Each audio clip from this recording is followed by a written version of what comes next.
नमस्कार, मैं हूं राजकिशोर। अमर उजाला में आपका बहुत बहुत स्वागत है। मेरे साथ हैं अमर उजाला के वरिष्ठ खेल पत्रकार हेमंत रस्तोगी। हेमंत रस्तोगी ने एक खबर की है और ये खबर जो है एशियाई गेम को लेकर है, लेकिन एशियाई गेम की जब बात होती है तो उसमें कभी क्रिकेट की बात नहीं आती। लेकिन क्रिकेट के क्षितिज पर दो सूर्य क्या एक साथ चमकेंगे, या एक सूर्य अस्त हो रहा है और एक सूर्य का वैभव अपने बिल्कुल सर्वोच्च आभामंडल में जाने जा रहा है? कुछ ऐसा होने जा रहा है क्या? क्या है मसला? अमर उजाला की इस खबर की चर्चा लगातार सारे मीडिया हाउसेस में पूरे देश में बनी हुई है। हेमंत, क्या मामला है? वैभव सूर्यवंशी 15 साल का बालक एशियाई खेलों में भारत का प्रतिनिधित्व करेगा और अभी T20 वर्ल्ड कप जिताने वाले सूर्या भाई वो लिस्ट में नहीं है। आपकी खबर से तहलका मचा हुआ है। मसला क्या है? क्यों हो रहा है ऐसा? देखिए, वैभव सूर्यवंशी की जहाँ तक बात करें तो आईपीएल में जिस तरीके का उन्होंने कमाल का प्रदर्शन करके दिखाया है, चारों ओर यही चर्चाएँ चल रही हैं कि वैभव सूर्यवंशी कब भारतीय टीम में शामिल होंगे। कुछ विशेषज्ञ उनको तत्काल टीम में रखने के लिए वकालत कर रहे हैं और कई लोग ऐसे कर बात कर रहे हैं कि नहीं, अभी वो बहुत छोटे हैं, थोड़ा-सा उनको और मौका दिया जाना चाहिए और वो थोड़े से और रवां हो जाएँ, थोड़े से और निखर जाएँ, थोड़े से और मैच्योर हो जाएँ, तब उनको भारतीय टीम में जगह दी जानी चाहिए। मेरे दिमाग में लगातार कहीं न कहीं ये सवाल आ रहा था कि ये खिलाड़ी इतनी अच्छी बल्लेबाज़ी कर रहा है, उन्होंने जिस तरीके से गुजरात के खिलाफ 96 रन की पारी खेली और उससे पहले 97 रन बनाए थे, बेहद कमाल का प्रदर्शन था। तो मुझे लगा कि कुछ न कुछ छानबीन करनी चाहिए, कुछ न कुछ पता लगाना चाहिए। तो फिर उसी छानबीन में मुझे पता लगा कि बीसीसीआई ने तो जो छानबीन आपकी बड़ी खतरनाक किस तरह पे चली गई? तो तो उसी छानबीन में ये पता लगा कि बीसीसीआई ने जो संभावितों के नाम दिए हैं एशियाई खेलों के लिए भारतीय ओलंपिक संघ को, उसमें वैभव सूर्यवंशी का नाम शामिल है। उनका नाम शामिल है तो इसका मतलब वो 30 संभावितों के नाम दिए थे बीसीसीआई ने। ये ऐसा होता है कि जब एशियन गेम्स में या ओलंपिक्स में जब टीम कोई जानी होती है तो उसके संभावितों का नाम पहले देना वो होता है।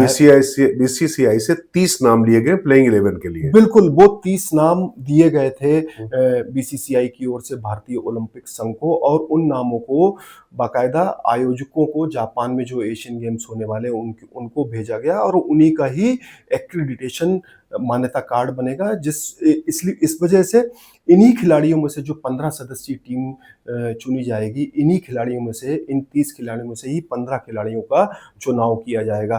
तो जब मैंने उसमें वैभव सूर्यवंशी का नाम देखा तो मुझे लगा कि इस खिलाड़ी के भारतीय टीम में आने का अब रास्ता साफ हो गया है। हालाँकि उससे पहले एशियन गेम्स 19 सितंबर से शुरू होने हैं और 24 सितंबर से एशियाई खेलों में पुरुष क्रिकेट के मुकाबले खेले जाएँगे। लेकिन इन एशियन गेम से पहले 3 दौरे और होने हैं। एक आयरलैंड में 26 से 28 जून को 2 टी20 मैचेस खेले जाने हैं।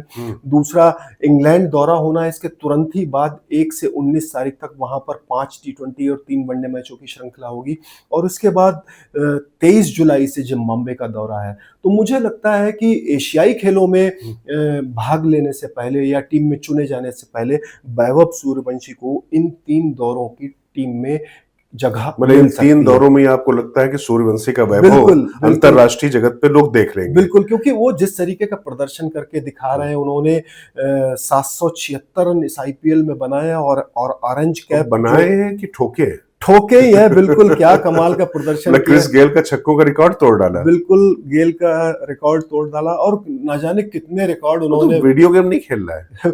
बिल्कुल ऐसा ही लग रहा है, वीडियो गेम खेल रहा है। कल मेरी रोहित शर्मा के कोच दिनेश लाड से बात हो रही थी, तो मैंने लाड साहब से यही पूछा कि हमने कहा, सर एक बात बताइए, क्या है ये बच्चा? तो उन्होंने तत्काल जवाब दिया, अजूबा है।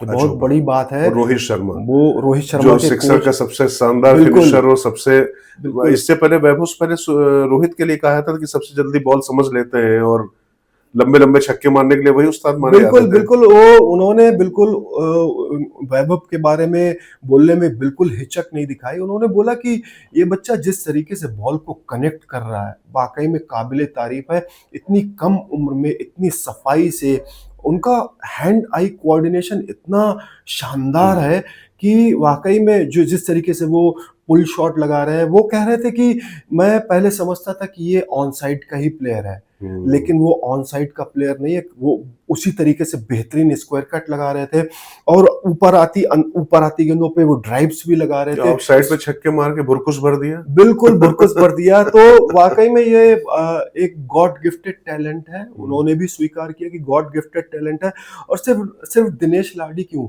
बड़े-बड़े क्रिकेटर वीरेंद्र सहवाग हों, अनिल कुंबले हों, सुनील इवन गावस्कर हों, युवराज जो सिक्सर्स का सबसे शानदार बिल्कुल, फिनिशर था, वो कह रहा था कि सारे मुझसे जल्दी उसका हाथ चलता है। हाँ, बिल्कुल सारे क्रिकेटर इस वक़्त वैभव सूर्यवंशी के महिमा मंडन में लगे हैं और क्यों ना लगे हों, कमाल का प्रदर्शन जो करके दिखा रहे चलिए, हैं। इस सूर्यवंशी का वैभव तो हम लोग देख रहे हैं, लेकिन जरा आपने सूर्य कुमार यादव की बात भी कर लें। सूर्या भाई, क्या चक्कर है?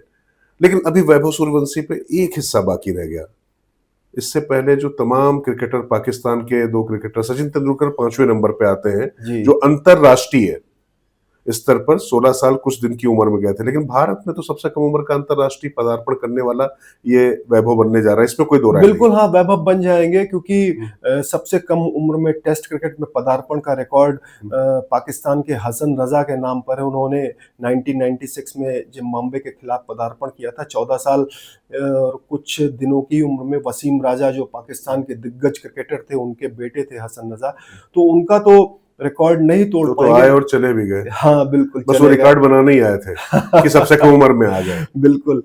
हसन रज़ा उतना अपना प्रभाव नहीं छोड़ पाए जिस तरीके से उन्होंने पदार्पण किया था। लेकिन वैभव के बारे में मुझे लगता है कि ये लंबी रेस का घोड़ा निकलेगा और नहीं, कंसिस्टेंटली स्कोर बनाए भाई उस बिल्कुल, आदमी ने। उन्होंने किस गेंदबाज की धुनाई नहीं लगाई। पैट कमिंस, कैगिसो रबाडा और इवन अपने बुमराह। जसप्रीत बुमराह 2 छक्के उनके ऊपर भी लगाए। मतलब बुमराह की शक्ल उस वक़्त उस मैच में देखने वाली थी कि क्या। और मैंने कमेंटेटर को ये भी कहते सुना जब बुमराह पे उन्होंने छक्के लगाए कि बुमराह इस वक़्त दबाव में है। एक हम्म, ऐसा गेंदबाज जिसने दुनिया के बल्लेबाजों को को दबाव में ला ऊपर दिया। अपना प्रभुत्व जमा रखा हो बिल्कुल। और वो एक गेंदबाज एक 15 साल के बच्चे के सामने दबाव महसूस कर रहा था। तो बहुत बड़ी बात है। वाक़ई में गॉड गिफ्टेड टैलेंट है। अभी लंबा सफ़र है उनके सामने। उनको बहुत कुछ साबित करना है और ख़ास तौर पे जब वो लाल गेंद की क्रिकेट में अगर उन्होंने कुछ इस तरीके का कमाल दिखा दिया जैसे सफ़ेद गेंद में दिखा रहे हैं, तो वाक़ई में भारत को एक बहुत बड़ा खिलाड़ी वो मिलने तो जा रहा ठीक है। है हेमंत जी, लेकिन जो वैभव ने, सूर्यवंशी ने जो गदर मचा रखी, जो आपने गदर मचाई हुई है, खबर जो आपने लिखी है, उस खबर के बाद लगातार तमाम लोग के फोन आ रहे हैं, लगातार वो चल रही है। सूर्य कुमार यादव, स्काई, वो क्षितिज क्या अब छोटा हो रहा है उसका? क्यों ऐसा हो रहा है? मतलब अभी तो वर्ल्ड कप जिता के लाए थे। हालांकि मैं ये कहूंगा कि जिस तरीके का प्रदर्शन और जैसी आशाएं स्काई से की जाती थी, वैसा सूर्या भाई कर नहीं पाए। लेकिन एक विनिंग टीम के कैप्टन है, पर एशियाई टीम में उनका नाम ना आना किस बात का संकेत है? देखिए सूर्य कुमार यादव का नाम जो एशियन गेम्स की लॉन्ग लिस्ट जो भेजी गई है उसमें नहीं है, तो इसका मतलब यही निकाला जाना बाद में तो चाहिए नाम कि नहीं आ सकता। नहीं, बाद में नहीं आ सकता है क्योंकि ये जो लॉन्ग लिस्ट गई है इसी में से ही खिलाड़ी चुने जाने हैं। हालाँकि एक चीज़ ये भी हो सकती है कि अगर लास्ट मोमेंट में अगर आयोजकों को कुछ बोला जाए कि नहीं मुझे ये प्लेयर चाहिए, जैसे विनेश फोगाट के मामले में है। विनेश फोगाट अगर आज ट्रायल जीत जाती तो उनका भी नाम लॉन्ग लिस्ट में नहीं था। अगर वो जीत भी जाती विनेश फोगाट तो वो एशियन गेम्स की टीम में शामिल नहीं हो सकती हैं। क्योंकि उनका नाम भारतीय कुश्ती महासंघ की ओर से लॉन्ग लिस्ट में नहीं भेजा गया है।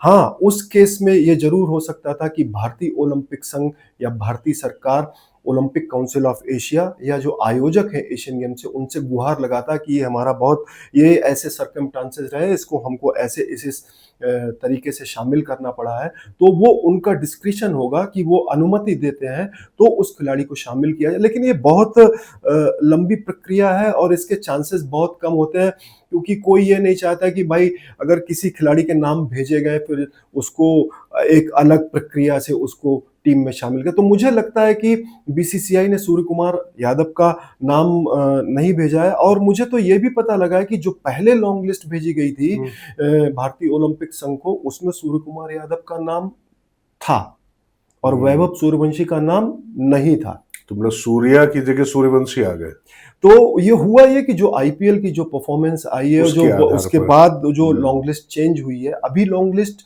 भेज दी गई है। वैसे स्काई को मौके भी जितने मिले उसको लेकर भी तमाम लोग सवाल जरूर उठा रहे थे, वैसा परफॉर्मेंस वो दे नहीं पा रहे थे। देखिए, कहीं न कहीं वो जिस तरीके से टी20 वर्ल्ड कप में या उससे पहले उनकी परफॉर्मेंस चल रही थी, कुछ कहीं वो चोटिल भी है, उस तरीके से वो उस तरीके का प्रदर्शन नहीं कर पा रहे। फिर उनकी उम्र भी नहीं है उतनी ज़्यादा कि वो अगले विश्व कप के लिए भारतीय टीम प्रबंधन की योजनाओं का हिस्सा हो सकें।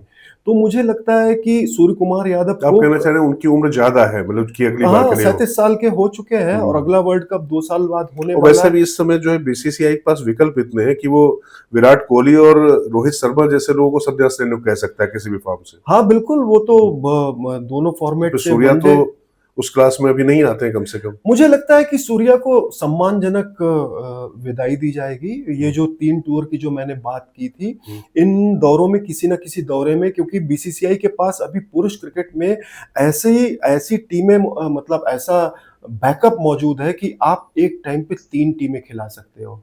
अच्छा, तो मैं 4 कहने जा रहा था आपने, लेकिन थोड़ा आपके पैमाने सख्त है। तो वो सूर्य कुमार यादव को किसी न किसी दौरे पर भारतीय टीम का कप्तान बनाया जाएगा। एशियन गेम्स में हो सकता है संजू सैमसन कप्तान हो भारतीय टीम के, जसप्रीत बुमराह हो सकता है कप्तान हो, ऋतुराज गायकवाड़ को भी आप भी जगह दी वैभव गई। सूर्यवंशी की तरह खबर पे खबर फोड़े जा रहे हो, बाउंड्री लाइन पार, संजू सैमसन भी दे दिया, टीम भी घोषित करे दे रहे, चाहते क्या हो? दूसरे लोग कुछ करेंगे ना करें? नहीं, देखिए, ये जो लॉन्ग लिस्ट है मैं उसी आधार पर बोल रहा हूँ, और सूर्य कुमार यादव, मुझे नहीं लगता है कि सूर्य कुमार यादव अगले टी20 विश्व कप तक भारतीय टीम प्रबंधन या बीसीसीआई की योजनाओं का हिस्सा होंगे। चलिए, मुझे लगता है कि इस चर्चा को अब यही विराम देते हैं। असली बात यह है कि भारतीय क्रिकेट टीम का जो वैभव है वो लगातार जो है सूर्य की तरह चमकते रहना चाहिए। तो सूर्या नहीं सही, सूर्यवंशी सही। देखते रहिए अमर उजाला। बहुत बहुत धन्यवाद। अगर आप ये वीडियो YouTube पर देख रहे हैं तो हमारे चैनल को सब्सक्राइब कर बेल आइकन दबाएं, और Facebook पर देख रहे हैं तो हमारे पेज को लाइक करें।